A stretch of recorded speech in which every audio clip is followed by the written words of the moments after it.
The Seattle Seahawks took home the Super Bowl trophy, the Lombardi Trophy, as we all expected in the preseason. Yep. At least I did. These two gentlemen to my left did not have this team making the postseason. I did have them making the postseason. Since when did have them making the postseason and taking home the Lombardi Trophy mean the same thing? It's a whole lot better than what I said. I said they don't have Sam Darnold doesn't have a Justin Jefferson to throw to. I maybe insinuated that maybe we could see Jalen Milroe starting some games at some point. I said in the comments of one of our videos reacting to someone, Sam Darnold did all these things last year, but he had Justin Jefferson and Jordan Addison. He doesn't have that anymore. I mean, it just turns out he has JSN, who might be freaking better. Who knows? Yeah. So we both look like bozos, but I still won't let JP get away with his. I had them winning though. I mean, he listens to Seahawks radio. I'm the known Seahawks guy here. True. Look what's hanging behind him. Big Seattle guy. Listens to Seattle radio. Listen to it a ton for, this primer for the offseason. They won the Super Bowl, and a huge congrats to them. And now it has become a priority for Seattle and that fan base and the radio network, media at large, to not have what happened last time happen again. And that is win the Super Bowl, return back to some form, and then have a devastating loss that tears apart the franchise, and then they never really recover until eventually they have finally recovered with winning the Super Bowl this past season. Now that occurrence is largely, in my opinion, predicated on the Malcolm Butler play, one play changing the course of their entire franchise and leading to significant turmoil between the Legion of Boom, Russell Wilson, Marshawn Lynch. You can continue to go down the list. I don't foresee a similar event occurring for Seattle. But they would like to maximize what they feel like is a championship window with a young head coach, a defense that's aging but is going to be very, very good again next year, and Sam Darnold, who has kind of revitalized his career in the last two seasons. For MVP this year, it is not the Super Bowl MVP, Kenneth Walker, but it is JSN. I don't think there's much of a debate there. I do, though, want to say that their defense deserves an enormous shout because they were the best defense in football 100%. by my estimation. And they had 4 guys with 6 or more sacks, those being Byron Murphy, Leonard Williams, Nwosu, and DeMarcus Lawrence. They also had 2 elite corners in Tariq Woolen and Devon Witherspoon, 3 pretty good safeties in Julian Love and Kobe Bryant, and then the rookie Nick Emanwari, who was a Pro Bowler and an All-Pro, a second-teamer, if I'm not mistaken, who played a lot of nickel for them. He was excellent this year. In the middle with their Mike and Ernest Jones, and then Drake Thomas, who had a very, very good year. This was just a top-to-bottom, an excellent, excellent defense, and they don't lose a ton of pieces going into next year. So it feels like this team should be in line to potentially repeat next year. Do y'all have a different MVP than JSN? Nope, he's fully deserving. No. But shout out the defense. I'll reiterate. Yeah, I'm just great. I have him in a keeper league. Huge. Oh, it's so nice. I'm very grateful for JSN. So keep it up, big guy. For unsung hero, I went with a name that I already mentioned, and it's hard to find an unsung hero on a team that won the Super Bowl. And we did the deep dive that we did on this team. Yeah. And when you diagnosed every single piece of the game, and so my unsung would be Drake Thomas, because I don't think many people knew his name, and many people may not still know his name, even after the season that he had. And he was second on the team in tackles with 96. He had 10 TFLs. He had a pick this year. He had a fumble recovery as well. This is a guy who, it felt like it was a one-man crew back there with Ennis Jones in terms of your Mike linebackers. But Drake Thomas really had an excellent season. He's a free agent this coming year, so it's a priority to re-sign him. Any other names y'all wanted to give a shout as potentially unsungs? No, I'm good with that. Yeah, this is a team that was very, very well known because they were the best team in the National Football League and I feel won like the Super Bowl. Offensive line, I feel like I know the majority of their offensive line just because we have Charles Cross, so like I know their offensive line decently well. Gray Zabel, we talked about him a lot in the pre-draft process. Abrams or Abraham, their other tackle. Abraham Lucas, thank you. I've talked about him, or we've talked about him just because he plays across from Cross. The guy I would have maybe mentioned would have been Gray Zabel. Yeah. But him being a first-round pick, a little less unsung. But the year he had, I thought he had an incredible year. This is a guy who, after they drafted him, Seattle radio thought he was going to be potentially the greatest Seattle offensive lineman in the history of their franchise. And then they interviewed him, and they thought he was the greatest guy they've ever met in their entire life. And then as we got to the season, it was questions of whether or not the dude was even going to be able to start for the team. Then he has the year he had. For like context, the dude he's already an 80-plus overall in Madden, which I think is it's a good context for, especially on offensive linemen. It's hard to put value on how good players are. So we use Madden as our benchmark here at Technical Fowl. Little joking, of course. We more so use PFF. But I thought maybe he could get a little unsung shout. Moving into the next season, because unfortunately we don't celebrate Super Bowls long enough, and it really only lasts about a week before you have to start talking about the next season, because that's the reality. This team is behind schedule. Yeah. They are one of two teams that played as long as they did. The regular season ended 5 weeks prior to their Super Bowl victory. And so teams are a month and an extra week ahead of Seattle in terms of starting their offseason. This team had to make some changes because Clint Kubiak ended up taking the head coaching job at the Las Vegas Raiders. To replace him, will add now former Titans coach, tight end coach of the San Francisco 49ers, Brian Fleury. He will replace him as the new OC. It's expected that he's going to call plays as well. So we're looking at kind of a Kyle Shanahan offense, which there's a little bit of a difference between that and a Kubiak offense. I don't feel like getting into all the X's and O's why, but sure, there will be a little bit of difference in scheme. One of kind of the hot stories that's kind of happened in the last week is Thomas Hammock, Northern Illinois head coach, who was in Starkville this year for a 2025 Blake Shapen start and a 2025 Blake Shapen win. He is going to be the new running back coach. Why was that relevant? I just felt like it deserved to be fair, mentioned. Fair. Blake Shapen deserves a shout here. He's going to be the new running back coach. Thomas Hammock is, not Blake Shapen, for the Seattle Seahawks. It's not his first NFL experience. He was the Ravens running back coach from 2014 to 2018. And now you may think like, oh, that means, he was the Ravens running back coach. There were probably some good running backs then. Dude, I went back and looked at the Ravens running backs in those 5 years. I don't remember a single one of their names. What year is this? 2014 to 2018.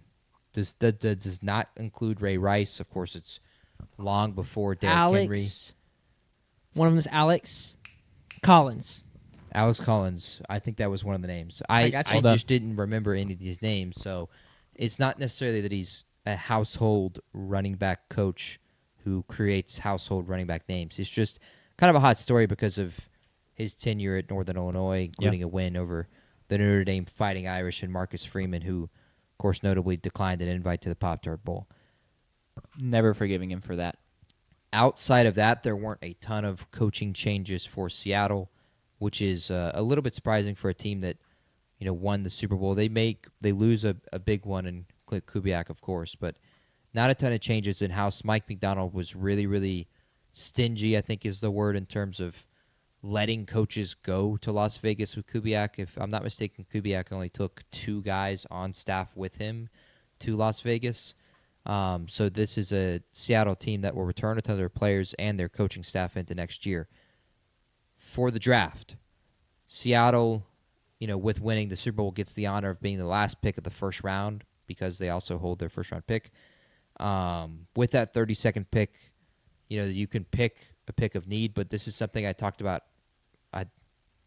near the top of the show with the New England Patriots is you want to pick a guy who is going to be a starter for you going forward. Not that he's going to be a splash player. And the guys I mentioned were Greg Rousseau, who was the 30th overall pick for the Buffalo Bills. He's been a consistent starter. He's the best edge rusher for them. Malachi Starks last year comes to mind, 27th overall to the Baltimore Ravens, had an excellent season for Baltimore this past year. Then George Karlaftis, another AFC edge rusher of the Kansas City Chiefs, 30th overall pick. He just signed an extension where he's going to get paid $20 million per year going forward. But those picks aren't guaranteed. And if you go back even just the past 5 years, it's really, by my estimation, a 1 out of 7 to a 1 out of 6 chance for one of these late first-round picks to be hit. To be a hit and to be a consistent starter for your team, you are way more often going to find picks like Peyton Turner, sadly, New Orleans Saints draft pick. N'Keal Harry, you remember the first-round pick for the Patriots at wide receiver. Jeff Gladney, has anyone heard of that name before? Joe Shoyinka, the edge rusher for the Tampa Bay Buccaneers, and Lewis Seen. So it's a guessing game, and one thing I will say with Seattle is they have done a really good job at hitting on some of these later picks. You know, JSN was a guy who fell in the draft, of course. Devon Witherspoon was a really high pick, but you have guys like Tariq Woolen. Gray Zabel was a later pick for them last year. Charles Cross was a top pick for them, but this is a team that hit on two big ones this past year. Nick Emanwori was a huge one for them, and he was a Pro Bowler. He was one of the best slot corners in the league. And then I personally thought Elijah Arroyo, had he not got hurt as much, would have had more of a pop this year for them, and I do expect him to be some kind of piece for them moving forward. So they have found success in these late picks in the first round or early picks in the second round. So I'm not too scared for them. I will say I wonder where they'll go with this pick, and I wonder where you guys think they should go. I have kind of a theory. I can give it right now real quick. If you let K9 walk, which I think it's a little, but I think it's 50-50, which I say that kind of jokingly because it's a new phrase I'm using where you either do or you don't. So everything's 50-50. But it really does feel like it's 50-50 in terms of Kenneth Walker is coming back or not. That's like my favorite. That's my dad's favorite thing to say, or at least it was when I was growing up. Okay. Or maybe it was it's a new thing for me right now. Okay, well. What? No, guys, it's not even midnight yet. It's not even midnight. We cannot lose our crap like we did. I was going to say Jadarian Price. Yeah. Would you feel like maybe drafting him in the first round? Or this is a spot where you trade? I don't like him in the first round. Yeah, I think you try and trade out of it. Unless he tests fantastic. Yeah. It's just because he was behind Jeremiah Love for his entire collegiate career, we just haven't seen that much of him. I do get that he's running back 2 in this class. I just hope that we learn more about how narrow that gap is between him and Love. Is it like Love is just like a generational talent and Jadarian Price is like almost that, but he was behind a great running back? Or is it like Jeremiah Love is really good and Price is like just not as like where do they fall? That's what I think I want to know more. Sure. Because he was good when he did play, but he's behind Love. He was great. I think they're definitely gonna take running back. I think Price in the first round is a little rich, at least for me currently. I want to say I did see a report though that Kenneth Walker, they're just likely to let him walk. Yeah, that's what I would do. I mean, it's in his name, so yes, correct. Kenneth Walker will be walking to the Saints. Yeah. Okay. That's a long walk for him, I will say. Yeah. I don't think that they, given the way they've so successfully constructed this roster, I don't think they're going to hamstring themselves.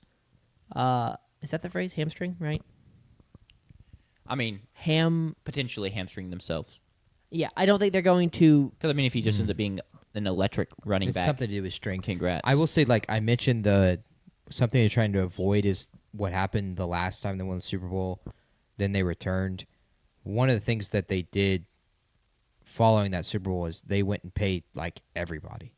Like everybody got paid. Malcolm Smith, the Super Bowl MVP, got paid. Obviously, all the defenders got paid. Russell Wilson got paid a big money. They paid almost everyone that ended up being a free agent and just said, all right, come back. Let's run it back. Let's run it back. It feels like, and I can go ahead and tell you, Seattle radio and media, they don't want to go into that same hole again of paying everybody, especially when they're in a spot where it would probably shock you for me to tell you this, but they have $61 million in cap space this offseason. They're just Jay chilling. Yeah. It's the same thing for New England. New England's $41 million. Yeah. It shocks you that this team has this kind of cap space. So they're in a spot where they don't have to hamstring themselves, if that's the phrase. It's something to do with strings. I can't remember off the top of my head. So Kenneth Walker walking, I think, makes a ton of sense for them to potentially do something like that, and then target other priorities, especially a big one that's going to be a conversation is JSN and Devin Witherspoon will both be, they have the opportunity to get an extension this coming season. And I imagine Seattle will exercise that option very quickly as their two perennial pieces at receiver and corner. The cornerstones, one might say, of their franchise. Yeah. It is also midnight, so any lack of knowing words is excused, in my opinion. I think that if they're going to pay anybody, it's not going to be Kenneth Walker. Positional value doesn't dictate that. I think that Reek Woolen and Kobe Bryant are two guys I could see them paying. Help me out here. Why is Josh Jobe listed on the depth chart ahead of Reek Woolen? Or Josh Jobe? Did he play ahead of him? At one point, he did start over Tariq Woolen. Okay. In fact, Woolen was kind of sidelined for 2 to 3 games, and it was Josh Jobe who started in front of him. And one of the games Jobe started over Tariq was the Commanders game, and it was kind of a debate. But Woolen ended up getting the job back. Yeah. So I don't know why it's continued to list it that way, but. Also, just real quick, 2022 draft class, and these are the guys that, except for Cross, who already signed his extension, are free agents. Charles Cross, Boye Mafe, Kenneth Walker, Abraham Lucas. I think 3 of those guys are listed as starters, and then Boye Mafe is currently a linebacker, backup linebacker. Kobe Bryant, Tariq Woolen, and then I think those are the only guys. So that's 6 or maybe one more than 6 guys that they hit on. What a draft! In one draft, that's just ridiculous. But it puts you in that tough situation where it kind of sucks. You're suffering from success, right? Your steak is too juicy, your lobster's too buttery. I mean, I guess. Where every single guy that you hit on comes due for an extension at the exact same time.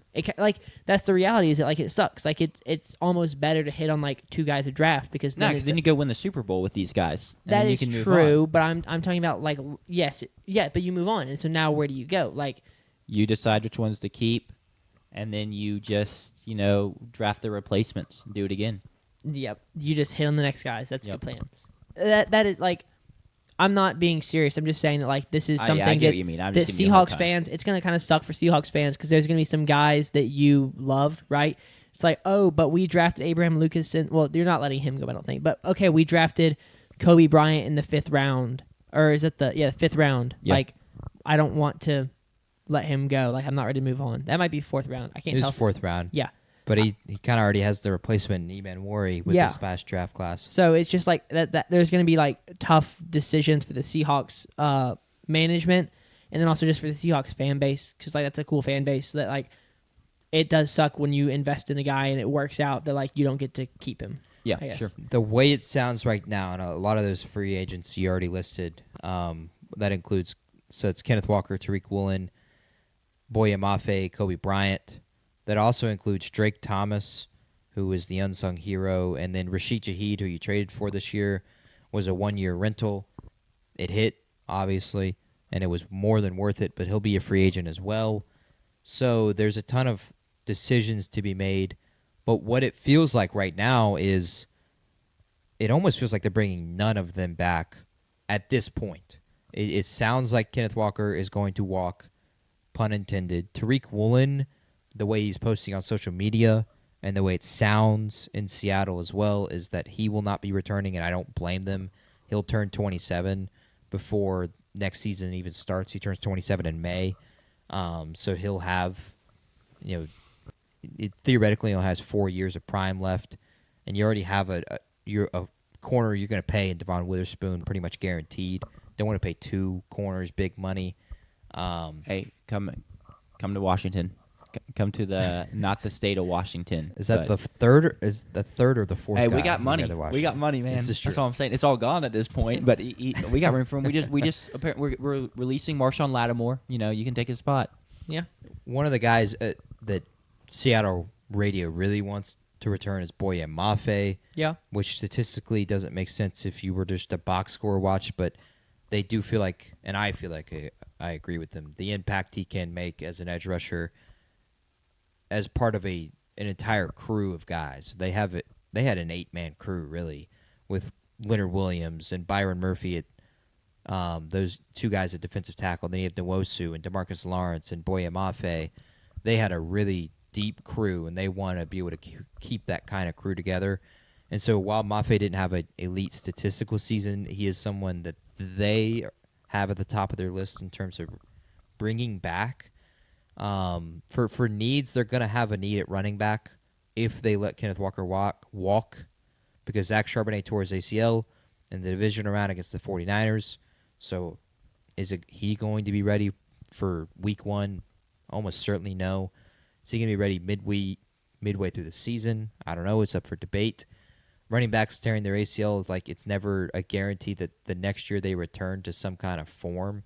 You can see something like Breece Hall the year after he tore his ACL did not have a great year. Then he finally returned. But I think it'll be up in the air. With the money they have, the kind of theory right now is, do they just get a guy of K9's caliber who can do something that, Zach Charbonnet can't? And Zach Charbonnet was used more so kind of like a power back. And much to the dismay of K9 fantasy owners, he was their goal line back this year. Why not, go after some kind of like pass catching back? Kenneth Walker was good in the screen game, but who isn't good in catching a fluffy, bunny ball thrown right to you on a screen? Yeah. It's more so like actually being a receiving back. And so guys like Travis Etienne or I really like Kenneth Gainwell is a free agent, and Rashad White, the backup running back for Tampa Bay, is a free agent. You also have guys who can be bell cows, and Javonte Williams and Rico Dowdle. So you can replace K9 with a guy of similar caliber, and you probably don't have to pay as much money for these guys because they aren't Super Bowl MVPs like Kenneth Walker is. This is also a team that is quietly being linked to trading for Max Crosby, which would be really, really interesting. That would the rich get richer. Defense. Yeah. Because they do have the money to pay for a Max Crosby contract. They obviously wouldn't have to pay for much of this following years with all of the signing bonus, but they would have the money to be able to have him on the books the next few years. It makes sense because it's AFC to NFC. He also doesn't have to move very far, Las Vegas to Seattle. Gets to stay on the West Coast, albeit West Coast is a little bit different between Seattle and Las Vegas. So this is a team that is quietly linked to Max Crosby. Receiver is also who's going to be your wide receiver 3 is such an interesting question. I think you should draft Omar Cooper, Elijah Surratt. Yeah, that makes 26 teams. The I think clean that sweep. I think that's every single one. Yeah, I don't think. Honestly, though, is there a team that if they had the chance to draft them, shouldn't draft them? Probably not. Probably not with the way they played this year. We'll see if that's just the force multiplying of Fernando Mendoza or the talent that they are, or Kurt Signetti. Yeah. The jury is still out on all that. But who's going to be wide receiver 3? I'll be point blank honest. I would be surprised if Rashid Shaheed returns for them with the money that they have committed to JSN and Cooper. Well, JSN in the future, but Cooper Kupp already. I don't think paying Rashid Shaheed because of what he adds in the return game. He's more expensive than just your normal speed threat receiver. We got Torrey Horton. I'm big on Torrey Horton. Yeah. Let him fill that role. Yeah. So maybe they draft a receiver to keep cheaper, especially when JSN's going to get the big contract extension. I think maybe that's a way they could potentially go. So I see Rashid Shaheed walking, future New Orleans Saint Rashid Shaheed. also former New Orleans Saint, Rashid Shaheed. Anywhere y'all would like to see them go, though, in free agency? Because, I mean, this is a team, I'll be honest, didn't have a ton of holes this year. And that's, in large part, the reason they won the Super Bowl. And that seems to be the running theme with these NFC teams is it's the best rosters rather than the best quarterback that wins the day. And they had the best roster in the NFC and point blank in the NFL this year. Yeah. I think you summed it up really well. I mean, you're going to need to get a running back in. One, because you're probably just letting Kenneth Walker go, but the Charbonnet piece of him, he's not going to be healthy. So you probably draft a running back and sign a running back. Sign a running back is kind of where I'm at. You go value on one of those two things. You don't draft a running back in the second round and pay up in free agency for a running back, right? And then it's really hard to see where they go from there, but they're going to make the right decisions. I have faith. Maybe some defensive line depth. It's a great group already, but it's just kind of, I feel like you can't have too much there. I mean, they're really trying to trade for Max Crosby, so they don't necessarily disagree with me, I guess. But that's not depth. That's splash. But yeah, in free agency, I would focus more. I wish they could bring back Tariq Woolen. That's what I would love to see them do. Mm-hmm. You've made it sound like you don't expect them to, and maybe we'll see how that plays out. If they don't, one guy sitting right now just outside the first round of mock drafts is Brandon Cisse from South Carolina. He's a cornerback I like a lot, so maybe they bring him in to play across from Witherspoon. Another South Carolina guy to go with Eman Mori. Yep, exactly. And then running back, you might be able to get Williams, Anais Williams, the backup Notre Dame running back, in the second round. Jadarian Price. Jadarian Price, thank you. Anais Williams is the third string, yeah. who I have in college fantasy and will be a dog this year, hopefully. But Mekhi Hughes, Jadarian Price, Jadarian Price, you might be able to get in the second round, or I would love a Nick Singleton in the third or fourth round. I think that one of those Penn State running backs could be a really cheap option at running back, and I think that with this offensive line, I'm a big believer in the fact that offensive line creates run game. Yeah, you're the biggest running back hater I've ever seen. Far more effectively than running back does.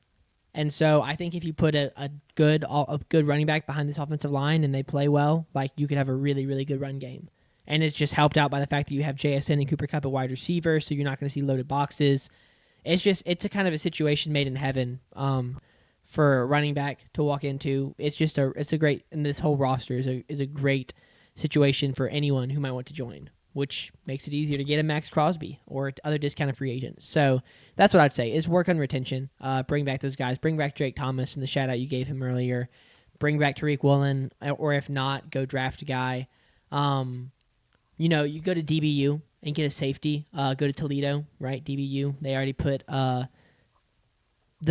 Eagles cornerback, whose name I've already just drawn a blank. Quinyon Mitchell. Mm-hmm. They put Quinyon Mitchell in the league. DBU. So they've got a safety who's like a top 50 prospect. So yeah, that's the approach I would take. Convince Kelly Jones to come out a year early.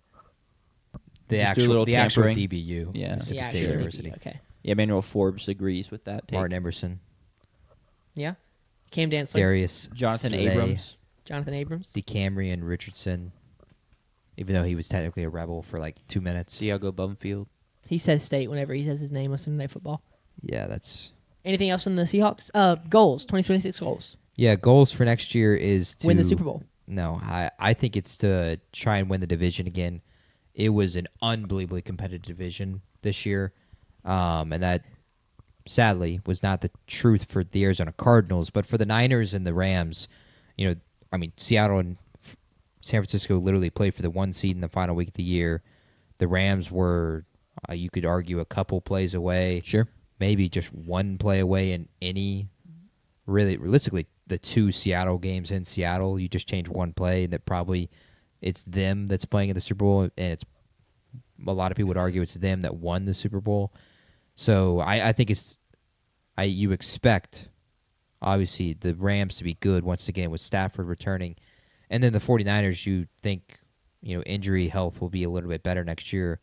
And they will, they were already playing for the 1 seed in their own building this year. So I think win the division is the realistic goal, because it showed in the 2 playoff games they played this year.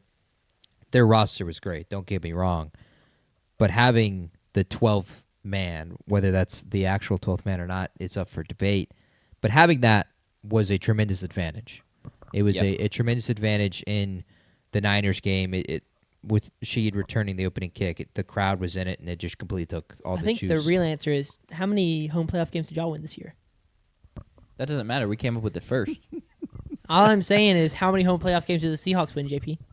They won 2. This is crazy. You're coming I don't for my subscribe team. to that, but I do like. That's a funny. Congrats question. on losing the Duke's Mayo Bowl. I'm happy your QB's knee's still intact. That's wild. We didn't claim to be the Duke's Mayo champions. Y'all just said you're the 12th man, and yet y'all lost your home playoff game. Okay, cool. I wish Sam Darnold was my quarterback. I wish I had Jason on my team. Nick Amenmori, he seems pretty cool. Who's better, Marcel Reed or Sam Darnold? Sam Darnold. Okay. All right, cool. I love Marcel Reed, but that's just not a question. All right, is that it? No, unless y'all disagree with that take. No, I think I'm that's fine fair. with that. It's the so division hard is to going to be give tough. the goal to the team that just won the Super Bowl. So The I'm fine with Rams that. are going to be right back in it. They're going to bring back Stafford. They're going to bring back Nakua. They're going to have a wide receiver. They're going to have Taylor Green sitting on the bench, learning, developing. I can't wait. If he gets drafted by then, we're getting a Taylor Green jersey. I don't care if it's in the 7th round. Yeah, facts. I am. I'm so excited. Anyway, it's going to be... They're going to be very good. The 49ers are going to be interesting because they're going to be returning a lot of guys back from injury, but they're just going to be... They unks. Just because they don't have... Right, But George they get her Kittle. done. Yeah, George Kittle probably won't be back this season, right? Achilles. And so... Who knows? Who knows? But it's just going to be... The 49ers are going to be, I feel like, a lot less predictable than the Rams. I think... Are the Rams... Who's favorites right now? Is it the Rams? It's probably the Seahawks. It's probably Seattle, just by a slight edge. Yeah. But it is going to be a very competitive division. I think that winning it is the Cardinals a very... will be a part of the division. True. They will play 6 divisional They will games play next 6 year. divisional I can guarantee games. that. Yep. Will they give out 6 divisional wins to their divisional foes? Do you think they get 1 maybe? They don't play well against their own No, division. they don't. At all. So I don't think they give Okay. Cool. a loss to any of their divisional opponents. All right. Well, I think it's a fair goal then.